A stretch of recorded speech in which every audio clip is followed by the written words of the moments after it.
നമസ്കാരം. ഇന്ന് നമുക്ക് കന്യാകുമാരിയിലെ തിരുപ്പതി ക്ഷേത്രത്തിലേക്ക് ഒരു യാത്ര പോകാം.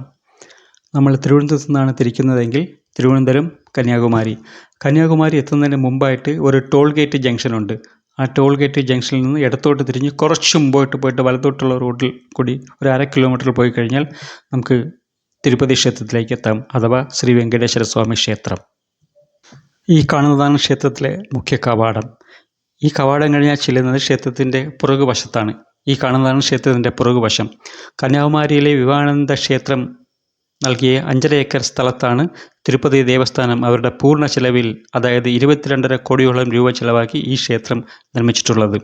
2013 ജൂലൈയിൽ ഭൂമി പൂജ നടത്തി 2014 ഡിസംബറിൽ പണി തുടങ്ങി 4 വർഷം കൊണ്ട് പണി പൂർത്തിയാക്കി 2019 ജനുവരി 27 കുംഭാഭിഷേകവും പ്രാണപ്രതിഷ്ഠയും കഴിഞ്ഞ് ഭക്തർക്കായി ക്ഷേത്രം തുറന്നുകൊടുത്തു.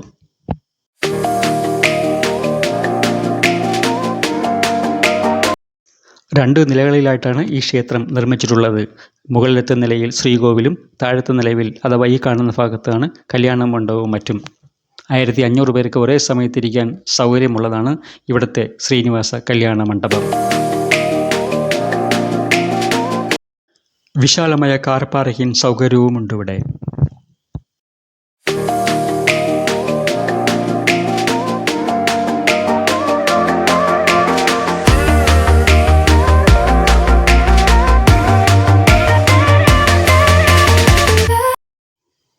ഈ കാണുന്നതാണ് ക്ഷേത്രത്തിൻ്റെ മുൻവശം. ഈ പടവുകൾ കടന്നു വേണം നമുക്ക് ശ്രീകോവിലെത്താൻ. 7 അടി ഉയരമുള്ള വെങ്കടാചലപതിയുടെ പ്രതിമയാണ് ശ്രീകോവിലിൽ പ്രതിഷ്ഠിച്ചിരിക്കുന്നത്. ഇതാണ് ശ്രീകോവിൽ. പൂർണ്ണമായും തിരുപ്പതി ക്ഷേത്ര മാതൃകയിലാണ് ഇവിടുത്തെ ദേവസ്ഥാനം പണിതിരിക്കുന്നത്. ഇവിടെ നിന്നുള്ള കടൽ കാഴ്ചയും അതിമനോഹരമാണ്. വിവേകാനന്ദ പാറയും തിരുവള്ളുവർ പ്രതിമയും ഇവിടെ നിന്നാൽ നമുക്ക് ഭംഗിയായി കാണാൻ കഴിയും.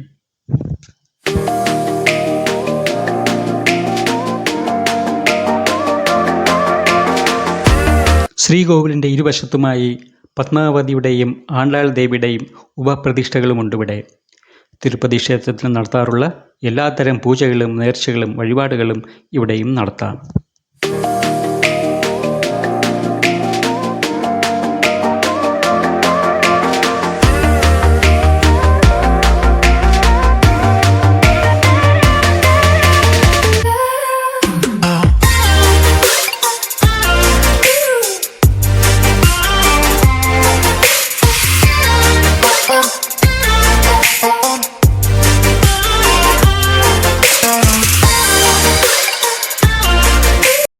വെങ്കടേശ്വര സ്വാമിയുടെ അനുഗ്രഹം എല്ലാവർക്കും ഉണ്ടാകട്ടെ എന്ന് പ്രാർത്ഥിക്കുന്നു. നമസ്കാരം.